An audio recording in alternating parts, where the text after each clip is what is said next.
Students welcome to geography online classes. So ఈ క్లాస్లో మనం జాగ్రఫీ సబ్జెక్ట్లో సిలబస్ను గురించి తెలుసుకోవడం జరుగుతుంది. ఎందుకంటే చాలామంది స్టూడెంట్స్ ఈ కాంపిటేటివ్ ఎగ్జామినేషన్ పాయింట్ ఆఫ్ వ్యూలో జాగ్రఫీ సబ్జెక్ట్లో ఏ టాపిక్స్ని మేము చదవాలి సార్ అనే సందేహాన్ని వ్యక్తపరచడం జరుగుతుంది. అందుకని ఈ క్లాస్లో మనం జాగ్రఫీ దేని గురించి అధ్యయనం చేస్తుంది, ప్లస్ ఇందులోని వరల్డ్ జాగ్రఫీ, ఇండియన్ జాగ్రఫీ మరియు ఏపీ అండ్ తెలంగాణ జాగ్రఫీలో ఏ టాపిక్స్ను మన అప్లికేషన్లో మీరు అప్లోడ్ చేయడం జరుగుతుంది అనే వివరాలను కోరుతున్నారు. అందువల్ల మనం ఈ క్లాస్లో వరల్డ్ జాగ్రఫీలోని చదవవలసిన టాపిక్స్, ఇండియన్ జాగ్రఫీలో చదవవలసిన టాపిక్స్, అలాగే ఏపీ మరియు తెలంగాణ జాగ్రఫీలో చదవవలసిన టాపిక్స్ సంబంధించినటువంటి వివరాలు మొత్తం 4 వీడియోస్ రూపంలో అందజేయడం జరుగుతుంది. సో వీటిని గురించి తెలుసుకోవాలంటే ముందు మనం అసలు జాగ్రఫీ సబ్జెక్ట్ దేని గురించి అధ్యయనం చేస్తుంది, ఏ అంశాలు భూగోళ విజ్ఞాన శాస్త్ర పరిధిలోకి వస్తాయి, కాంపిటేటివ్ ఎగ్జామినేషన్ పాయింట్ ఆఫ్ వ్యూలో ఏ టాపిక్స్ను ఎలా చదవాలి, ఆ టాపిక్స్ మీద క్వశ్చన్స్ ఎలా అడగడం జరుగుతుంది అనే విషయాల గురించి తెలుసుకుందాం. ఫస్ట్ జాగ్రఫీ అనే పదాన్ని, జియోగ్రఫీ అనే పదం 2 గ్రీకు పదాల నుంచి పరిణామం చెందింది. ఒకటి జియో, 2 గ్రఫీ. ఇందులో జియో అంటే అర్థం ఏంటి అంటే భూమి, ఎర్త్. గ్రఫీ అంటే అర్థం ఏంటంటే వర్ణన, టు డిస్క్రైబ్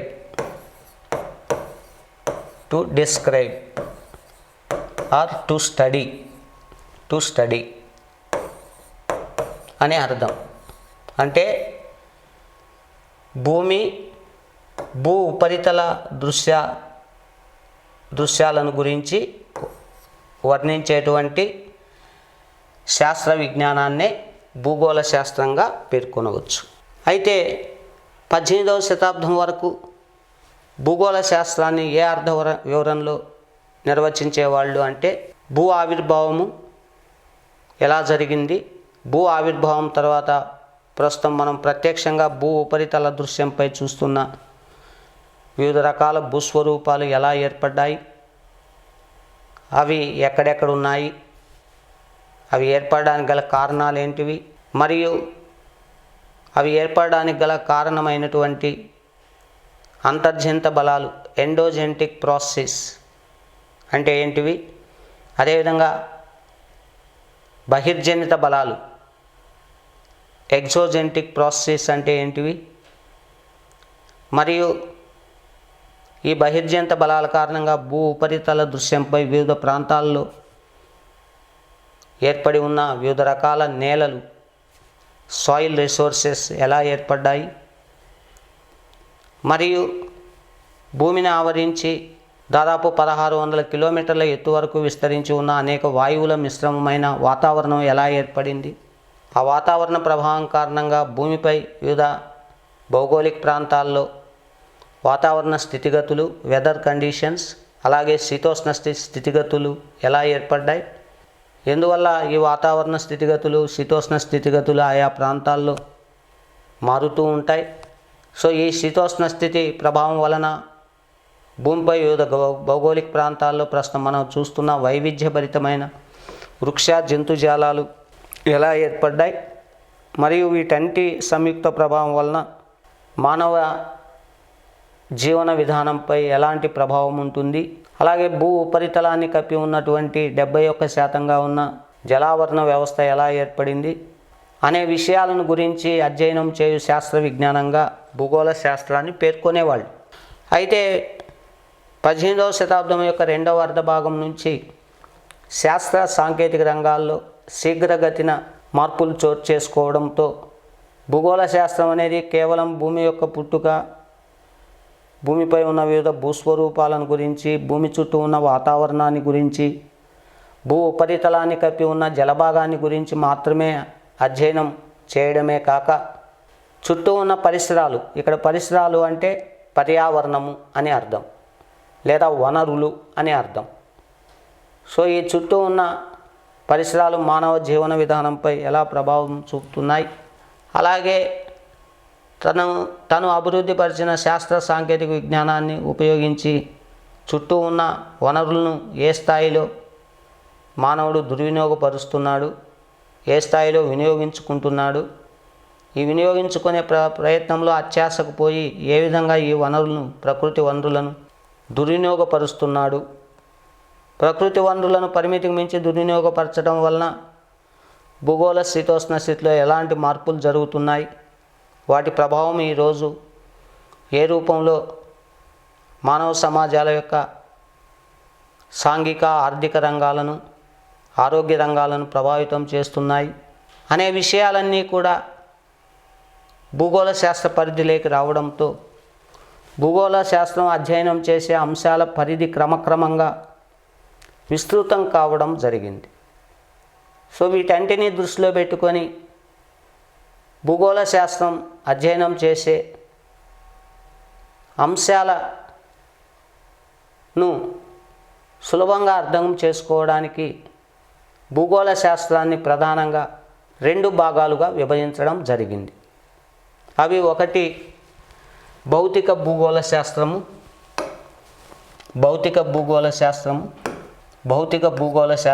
ఫిజికల్ జియోగ్రఫీ, భౌతిక భూగోళ శాస్త్రము, ఫిజికల్ జియోగ్రఫీ. రెండవది మానవ మరియు ఆర్థిక భూగోళ శాస్త్రము, హ్యూమన్ అండ్ ఎకనామిక్ జాగ్రఫీ, లేదా ఈ హ్యూమన్ అండ్ ఎకనామిక్ జాగ్రఫీనే రీజనల్ జాగ్రఫీ అని కూడా పిలుస్తాం. రీజనల్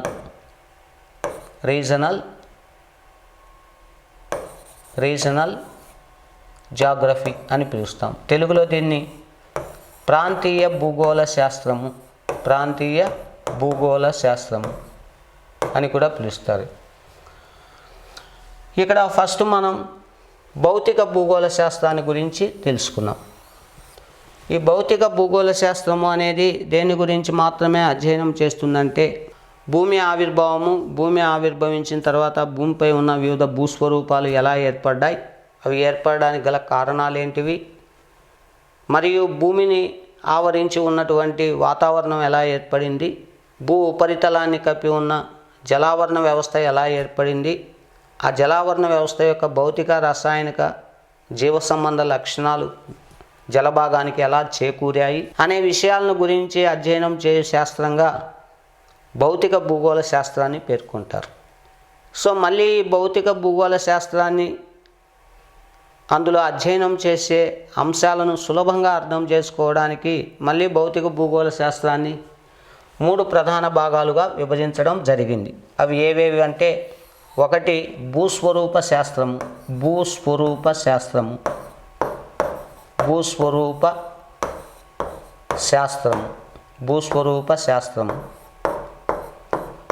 దీన్ని ఇంగ్లీష్లో జియోమార్ఫాలజీ అంటారు. జియోమార్ఫాలజీ. రెండవది వచ్చి సెకండ్ వన్ వచ్చి శీతోష్ణ స్థితి శాస్త్రము,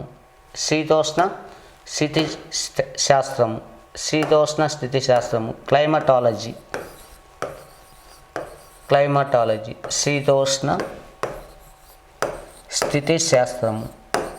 శీతోష్ణ స్థితి శాస్త్రము, క్లైమటాలజీ.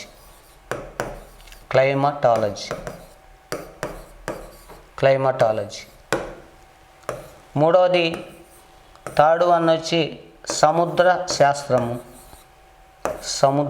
శాస్త్రము, దీన్నే ఇంగ్లీష్లో ఓషనోగ్రఫీ లేదా ఓషనాలజీ,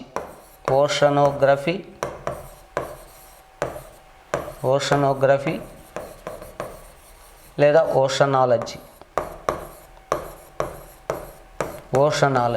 సో ఈ విధంగా భౌతిక భూగోళ శాస్త్రం అధ్యయనం చేసే అంశాలను మళ్ళీ 3 ప్రధాన శాఖలుగా విభజించడం జరిగింది. అయితే ఈ భౌతిక భూగోళ శాస్త్రము అధ్యయనం చేసే అంశాలన్నింటినీ భూగోళం మొత్తాన్ని ఒక యూనిట్గా తీసుకొని అధ్యయనం చేయడం జరుగుతుంది. అంటే భూగోళాన్ని మొత్తాన్ని ఒక యూనిట్గా తీసుకొని భూమిపై వివిధ భౌగోళిక ప్రాంతాల్లో ఏ ల్యాండ్ ఫామ్స్ ఎక్కడెక్కడ ఉన్నాయి, వాటి మధ్య కంపారిజన్ అంటే వాటిని ఒక ప్రాంతంలోని భూస్వరూపాలు ఇంకో ప్రాంతంలోని భూస్వరూపాల యొక్క తులనాత్మక అధ్యయనం చేపట్టడం, అదేవిధంగా భూమిపై వివిధ భౌగోళిక ప్రాంతాల్లో క్లైమాటిక్ కండిషన్స్ ఎలా ఉన్నాయి, ఇలా కంపారిటివ్గా వాటిని అధ్యయనం చేయడం, తులనాత్మకంగా అధ్యయనం చేయడం, ఒక ప్రాంతాన్ని ఇంకొక ప్రాంతంతో పరిశీలిస్తూ అధ్యయనం చేయడం, అలాగే మొత్తం భూగోళంలో ఆయా ప్రాంతాల్లో విస్తరించి ఉన్న భిన్న రకాలైన వనరులు మరియు వృక్ష సంపద, జంతు సంపద, ఏ ప్రాంతాల్లో అక్కడున్న క్లైమాటిక్ కండిషన్స్ కారణంగా ఎలాంటి నేలలు ఆవిర్భవించాయి, ఎలాంటి పంటలను అక్కడ సాగు చేస్తారు, ప్రాథమిక రంగానికి సంబంధించిన యాక్టివిటీసు ఏ భౌగోళిక ప్రాంతాల్లో మొత్తం భూభాగం అంతా ఏ విధంగా అభివృద్ధి చెంది ఉన్నాయి, తర్వాత ఇండస్ట్రీస్ గురించి ఏ ప్రాంతాల్లో ఎలాంటి పరిశ్రమలు వెలసి ఉన్నాయి, ప్లస్ భూభాగం అంతా ఏ వనరులు ఎక్కడెక్కడ ఉన్నాయి, అలాగే ట్రాన్స్పోర్టేషన్ ఫెసిలిటీస్ ఏ ప్రాంతాల్లో ఎలా అభివృద్ధి చెంది ఉన్నాయి, ఇలా భూగోళాన్ని మొత్తం ఒక యూనిట్గా తీసుకొని భిన్న రకాల భూస్వరూపాలు మరియు భిన్న రకాల ఆర్థిక విధానాలు మరియు భిన్న రకాల వనరులను తులనాత్మకంగా పరిశీలించి అధ్యయనం చేసే భౌతిక భూగోళ శాస్త్రాన్ని ఇంకొక పేరుతో ఏమంటారంటే ప్రపంచ భూగోళ శాస్త్రము అని పిలుస్తాం. ఏమంటాం? ప్రపంచ భూగోళ శాస్త్రము అంటారు. అంటే ఇక్కడ ప్రపంచ భూగోళ శాస్త్రాన్ని తిరిగి మనం ఎన్ని విధాలుగా విభజించుకోవచ్చు? భూస్వరూప శాస్త్రము, జియోమార్ఫాలజీ, నెక్స్ట్ క్లైమటాలజీ, శీతోష్ణ స్థితి శాస్త్రము, అలాగే ఓషనోగ్రఫీ, సముద్ర శాస్త్రం. ఇందులో ఏ విభాగంలో ఏ టాపిక్స్ని మనం కాంపిటేటివ్ ఎగ్జామినేషన్ పాయింట్ ఆఫ్ వ్యూలో చదువుకోవాల్సి ఉంటుందంటే ఫస్ట్ మనం దేన్ని తీసుకున్నాము అంటే భూస్వరూప శాస్త్రాన్ని గురించి మనం ఫస్ట్ తెలుసుకున్నాం. సో ఈ భూస్వరూప శాస్త్రంలో మనం చదువుకోవాల్సిన ఫస్ట్ యూనిట్ ఏంటి అంటే విశ్వము సౌర కుటుంబం. విశ్వము సౌర కుటుంబము భూమి. అంటే ఇక్కడ భూగోళ అధ్యయనం మనకు ప్రధానంగా కావాలి. భూగోళ అధ్యయనాన్ని గురించి మనం తెలుసుకోవాలి అంటే భూమి అనేది సౌర కుటుంబంలో ఒక భాగం. అంటే భూమి ఎలా ఏర్పడింది అనేది మనం తెలుసుకోవాలి అంటే భూమి అనేది ప్రాథమికంగా సౌర కుటుంబంలో అంతర్భాగం. సో ఆల్రెడీ మనం దీన్ని 4 వీడియోస్ రూపంలో ఇప్పటికే తెలుసుకున్నాం. సో ఆ భూమి గురించి మనం స్పష్టంగా తెలుసుకోవాలి అంటే సౌర కుటుంబ ఆవిర్భావాన్ని గురించి తెలుసుకోవాలి. ఇలాంటి సౌర కుటుంబాలు ఈ విశ్వంలో లెక్కించడానికి వీల్లేనన్ని ఉన్నాయి. మనం ఏ సౌర కుటుంబాన్ని గురించి తెలుసుకుంటాము అంటే మన మాతృక సౌర కుటుంబాన్ని గురించి తెలుసుకుంటాం. మన మాతృక సౌర కుటుంబం ఏది అంటే సూర్యుడు కేంద్రకంగా ఉన్నటువంటి సౌర కుటుంబమే మన మాతృక సౌర కుటుంబం. సో ఆ సౌర కుటుంబాన్ని గురించి, ఆ సౌర కుటుంబ ఆవిర్భావాన్ని గురించి మనం తెలుసుకోవాలంటే దేని గురించి తెలుసుకోవాలంటే విశ్వ ఆవిర్భావాన్ని గురించి తెలుసుకోవాల్సి ఉంటుంది. సో విశ్వము అంటే ఏంది, విశ్వ ఆవిర్భావం గురించి వివరించే అత్యంత శాస్త్రీయమైన సిద్ధాంతాలు ఏవి, ప్లస్ విశ్వము అనేది దేనిచే నిర్మితమై ఉంటుంది, ఈ విశ్వంలో ఉన్నటువంటి గెలాక్సీలు అంటే ఏంది, నీహారికలు అంటే ఏంది, ప్లస్ విశ్వంలోని ప్రధానమైన పదార్థం ప్రిడామినెంట్ మెటీరియల్ విశ్వంలో ఏముంది, సో వీటి పరిణామం ఎలా జరిగింది, మరియు నక్షత్రాలు అంటే ఏంది, గ్రహాలు అంటే ఏంది, అందులో మన మాతృక సౌర కుటుంబంలో ఎన్ని గ్రహాలు ఉన్నాయి, వాటి ప్రత్యేకతలు ఏంటివి, సౌర కుటుంబంలోని గ్రహాల్లో యూనిక్ ప్లానెట్ ప్రత్యేక గ్రహమైనటువంటి భూమికి సంబంధించిన వివరాలు, మిగిలిన గ్రహాలతో పోలిస్తే భూమి ఎందువల్ల ప్రత్యేకమైనది, ఆయా గ్రహాల యొక్క ప్రత్యేక లక్షణాలు, ఇవన్నీ కూడా మనం ఇందులో చదువుకుంటాం. సో దీనికి సంబంధించి కంపల్సరీ మనకు ఎగ్జామినేషన్ పాయింట్ ఆఫ్ వ్యూలో మినిమం 1 క్వశ్చన్ ఇస్తాడు. అది ఏ ఎగ్జామ్ అయినా, దాదాపు 80% ఏ ఎగ్జామ్లో అయినా మినిమం 1 క్వశ్చన్ అయితే మనకు ఈ సౌర కుటుంబం భూమి అనే విశ్వము, సౌర కుటుంబము భూమి అనే టాపిక్లో కనిపిస్తూ ఉంటుంది. అది ఏ ఎగ్జామ్ అయినా, గ్రూప్ 3 ఎగ్జామ్ అయినా, సివిల్ సర్వీస్ ఎగ్జామ్ అయినా. అలాగే రెండవది అక్షాంశాలు, రేఖాంశాలు, concept of latitudes and longitudes.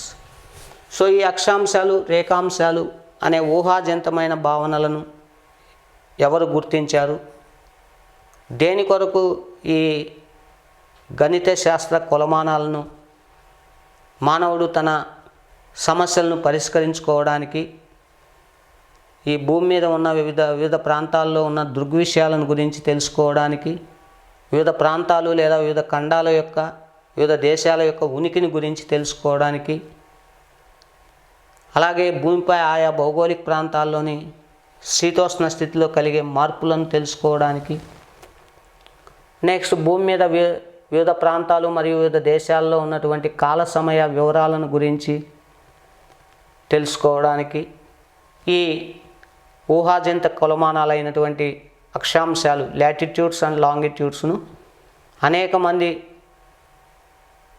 భూగోళ శాస్త్రవేత్తలు రూపొందించడం జరిగింది. సో ఆ అక్షాంశాలు, రేఖాంశాల యొక్క ముఖ్యమైన లక్షణాలు ఏంటివి, వాటి ఫీచర్స్ ఏంటివి, సో వాటి ద్వారా ఎలాంటి మనం ప్రయోజనాలు పొందుతున్నాము, ఎలాంటి దృగ్విషయాలను వీటి ద్వారా మనం తెలుసుకోగలుగుతున్నాము, ఇవన్నీ కూడా మనం ఇందులో తెలుసుకోవడం జరుగుతుంది. అలాగే భూచలనాలు, మామూలుగా భూమికి 2 రకాల చలనాలు ఉంటాయి. అవి ఒకటి భూభ్రమణము లేదా ఆత్మభ్రమణము అని, రొటేషన్ అని, అలాగే భూ పరిభ్రమణము, రెవల్యూషన్ అని పిలుస్తాం. సో ఈ భూభ్రమణ పరిభ్రమణాల ఫలితంగా భూమి మీద ఎలాంటి మార్పులు సంభవిస్తాయి, ప్లస్ ఋతుక్రమం ఎలా కొనసాగుతుంది, సో ఇలాంటి వివరాలన్నీ కూడా భూచలనాలు అనే టాపిక్లో చదువుకుంటాం. ఈ 2 టాపిక్స్, అక్షాంశాలు, రేఖాంశాలు, భూచలనాలు అనే టాపిక్స్ కూడా చాలా ఇంపార్టెంట్. మినిమం 1 క్వశ్చన్ అయితే వీటి నుంచి వస్తుంది. అలాగే గ్రహణాలు ఎలా ఏర్పడుతాయి, సో ఆ గ్రహణాలకు సంబంధించినటువంటి ప్రత్యేకతలు ఏంటివి అనే విషయాల గురించి మనం తెలుసుకుంటాం. నిత్య జీవితంలో ఈ గ్రహణము అనే పదాన్ని మనం వింటూనే ఉంటాం, తరచూ చూస్తూనే ఉంటాం. ప్రతి సంవత్సరము కనీసం 6 నుంచి 7 గ్రహణాలను మనం చూస్తుంటాం. ఆ గ్రహణ సమయంలో పరిసరాల్లో వచ్చే మార్పులు ఏంటివి, ఎందుకు వస్తాయి, ఎప్పుడు అవి సంభవిస్తాయి, సో ఇలాంటి చిన్న చిన్న విషయాలు ఈ టాపిక్స్లో ఉంటాయి. నెక్స్ట్ పోటుపాటులు.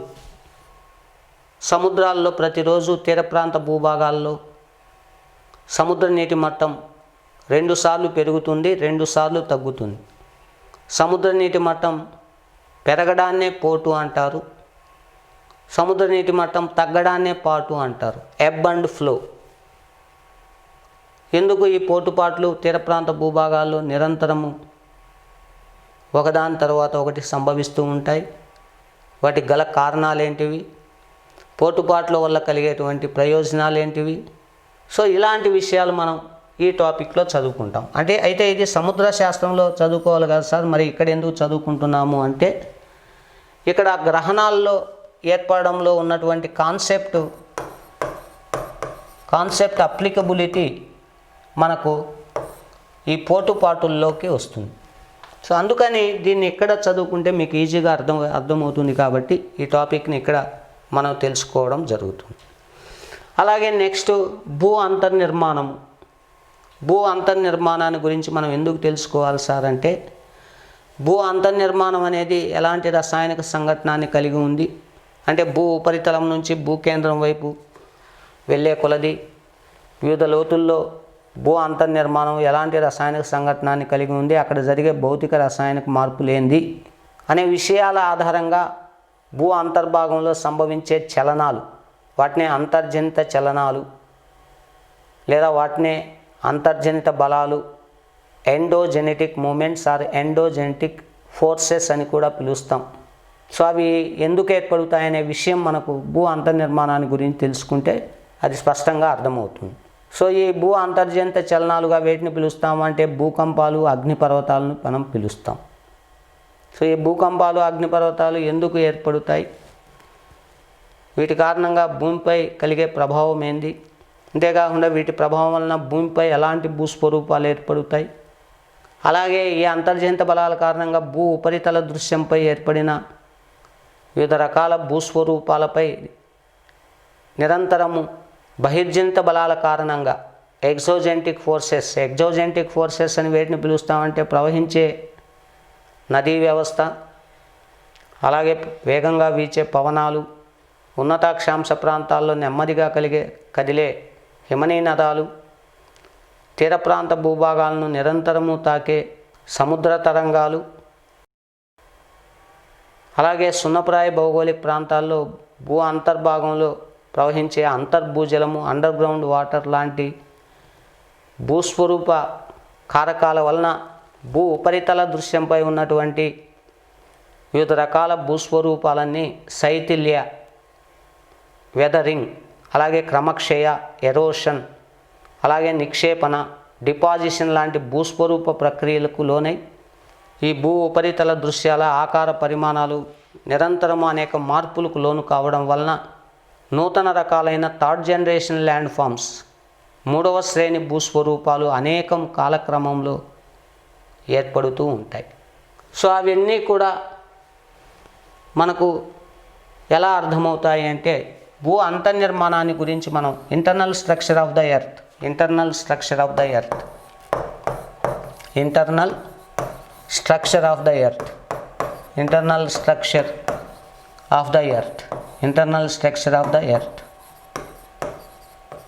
గురించి మనం తెలుసుకుంటే వీటన్నిటిని గురించి మనం తెలుసుకోవచ్చు. అలాగే శిలలు, రకాలు, వర్గీకరణ.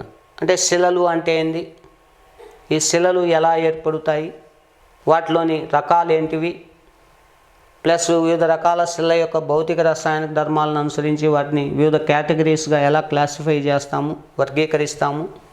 సో ఈ శిలల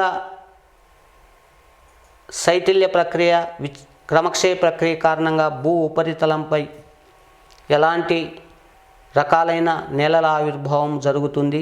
సో ఇవన్నీ కూడా ఇక్కడ చదువుకుంటాం. అలాగే నెక్స్ట్ వన్ వచ్చి మనం చదువుకోవాల్సిన నెక్స్ట్ టాపిక్ ప్రపంచ భూగోళ శాస్త్రంలో ముఖ్యంగా భూస్వరూప శాస్త్రంలో మనం చదువుకోవాల్సిన నెక్స్ట్ టాపిక్ ఏంటంటే సీ హియర్. ఇందాక చెప్పుకున్నట్లు అంతర్జనిత బలాలైనటువంటి భూకంపాలు ఎలా సంభవిస్తాయి, సునామీలు ఎలా ఏర్పడుతాయి, అగ్నిపర్వతాలు వాల్కానిక్ ఎక్స్ప్లోజన్స్ ఎలా ఏర్పడుతాయి. అలాగే నెక్స్ట్ వన్ భూ ఉపరితల దృశ్యంపై ఏర్పడినటువంటి వివిధ రకాల ప్రధాన భూస్వరూపాలు, మేజర్ ల్యాండ్ ఫామ్స్ అయినటువంటి పర్వతాలు, పీఠభూములు, ప్లాట్యూస్, అలాగే మైదానాలు, ప్లెయిన్స్, ఇవన్నీ కూడా ఎలా ఆవిర్భవించాయి, ఏవేవి ఎక్కడెక్కడ ఉన్నాయి, ఆ ప్రదేశంలోనే అవి ఏర్పడడానికి గల కారణాలు ఏంటివి అనే విషయాలన్నీ కూడా ఇందులో మనం తెలుసుకుంటాం.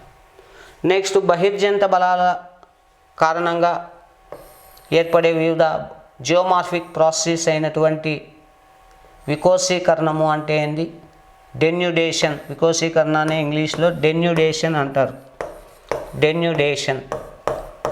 డెన్యుడేషన్ అంటే ఏంది, ఈ డెన్యుడేషన్లో భాగమైనటువంటి శైథిల్యము, వెదరింగ్ అంటే ఏంది, వెదరింగ్ అంటే ఏంది, అలాగే క్రమక్షయము, ఎరోషన్ అంటే ఏంది, అలాగే డిపాజిషన్, నిక్షేపణ అంటే ఏంది. సో ఇలా వివిధ ఇంగ్లీష్లో డిపాజిషన్. సో ఇలాంటి వివిధ రకాల భూస్వరూప ప్రక్రియలు ఎలా నిరంతరము కొనసాగుతూ ఉంటాయి, వాటి వల్ల సంభవించే కాన్సిక్వెన్సెస్ ఏంది. సో ఇవన్నీ కూడా ఇందులో తెలుసుకుంటాం. డెన్యుడేషన్, వెదరింగ్ అండ్ ఎరోషన్. అలాగే నెక్స్ట్ ఎరోషనల్ ల్యాండ్ ఫామ్స్. ఈ ఎరోషన్ ప్రాసెస్ కారణంగా, జియోమార్ఫిక్ ప్రాసెస్ కారణంగా భూమిపై వివిధ రకాల ఎరోషనల్ ల్యాండ్ ఫామ్స్ ఏర్పడతాయి. సో ఆ ఎరోషనల్ ల్యాండ్ ఫామ్స్ ఏంటివి? ఆ ఎరోషనల్ ల్యాండ్ ఫామ్స్ని ఇంకో పేరుతో థర్డ్ జనరేషన్ ల్యాండ్ ఫామ్స్, తృతీయ శ్రేణి భూస్వరూపాలు లేదా మూడవ తరపు భూస్వరూపాలు అని కూడా అంటారు. సో అవన్నీ కూడా ఎలా ఏర్పడతాయి? సో ఇవి మనం జియోమార్ఫాలజీ, వరల్డ్ జాగ్రఫీలో భాగమైనటువంటి జియోమార్ఫాలజీ, భూస్వరూప శాస్త్రంలో మనం తెలుసుకునేటువంటి ముఖ్యమైన టాపిక్. అదేవిధంగా నెక్స్ట్ క్లైమటాలజీ, శీతోష్ణ స్థితి శాస్త్రము, క్లైమటాలజీ. సో ఈ క్లైమటాలజీ దేని గురించి అధ్యయనం చేస్తుందంటే భూమిని ఆవరించి ఉన్నటువంటి వాతావరణాన్ని గురించి, ఆ వాతావరణ ప్రభావం వలన భూమిపై ఏర్పడే వాతావరణ స్థితినే ఇంగ్లీష్లో వెదర్ అని పిలుస్తాం. అలాగే శీతోష్ణ స్థితి, ఆ శీతోష్ణ స్థితిని క్లైమేట్ అని పిలుస్తాం.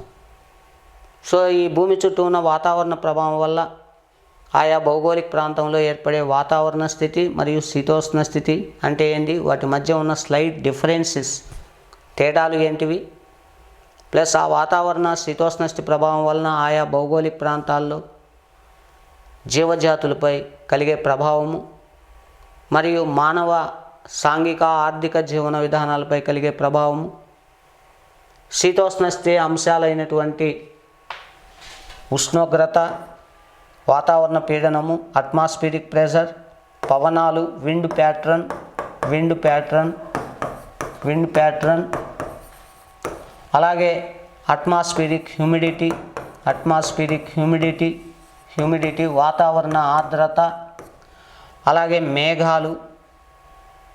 అలాగే ఈ శీతోష్ణ స్థితి ప్రభావం వలన ప్రపంచంలోని వివిధ భౌగోళిక ప్రాంతాల్లో ఏర్పడే వరల్డ్ క్లైమాటిక్ రీజియన్స్, ప్రకృతి సిద్ధ మండలాలు, ప్రకృతి సిద్ధ మండలాలు. సో ఆయా ప్రకృతి సిద్ధ మండలాల్లో పెరిగే ముఖ్యమైన వృక్ష సంపద, ఫ్లోరల్ స్పీసీస్, అలాగే జంతు సంపద, ఫానల్ స్పీసీస్, మరియు వీటి సంయుక్త ప్రభావమైనటువంటి మానవుని యొక్క సాంఘిక ఆర్థిక స్థితిగతులు ఆయా క్లైమాటిక్ జోన్స్లో ఎలా ఉంటాయి మొదలైన వివరాలన్నీ కూడా ఈ world natural regions or climatic రీజియన్స్లో మనం తెలుసుకుంటాం. ఇందులో వరల్డ్ నేచురల్ ఆర్ క్లైమాటిక్ రీజియన్స్లో ముఖ్యమైన క్లైమాటిక్ రీజియన్స్ వచ్చి, ఒకటి ఈక్విటోరియల్ క్లైమాటిక్ జోన్, భూమధ్యరేఖ ప్రకృతి సిద్ధ మండల ప్రాంతము. సో భూమధ్యరేఖ ప్రకృతి సిద్ధ మండల ప్రాంతం యొక్క లొకేషన్ ఎక్కడుంది, ప్లస్ ఆ ఈక్విటోరియల్ క్లైమాటిక్ రీజియన్లో క్లైమాటిక్ కండిషన్స్ ఎలా ఉంటాయి అంటే ఆ నేచురల్ క్లైమాటిక్ జోన్ యొక్క క్లైమాటిక్ క్యారెక్టరిస్టిక్స్ ఏంది, అలాగే ఈ క్లైమాటిక్ జోన్లో ఎలాంటి ఫ్లోరల్ స్పీసెస్ ఆ క్లైమాటిక్ కండిషన్స్కి అనుగుణంగా సర్వైవ్ కాగలుగుతాయి, ఎలాంటి ఫానల్ స్పీసెస్ ఈ ప్రాంతాల్లో నివసిస్తూ ఉంటాయి, అలాగే ఈ ప్రాంతాల్లో ఉన్నటువంటి ముఖ్యమైన వనరులు, సాయిల్ రిసోర్స్ ఏంటివి, ప్లస్ ఈ ప్రాంత ప్రజల యొక్క సాంఘిక ఆర్థిక స్థితిగతులు ఎలా ఉంటాయి, ఏ దేశాలు ఏ ప్రాంతాలు ఈ ఈక్విటోరియల్ క్లైమాటిక్ జోన్లో విస్తరించి ఉన్నాయి.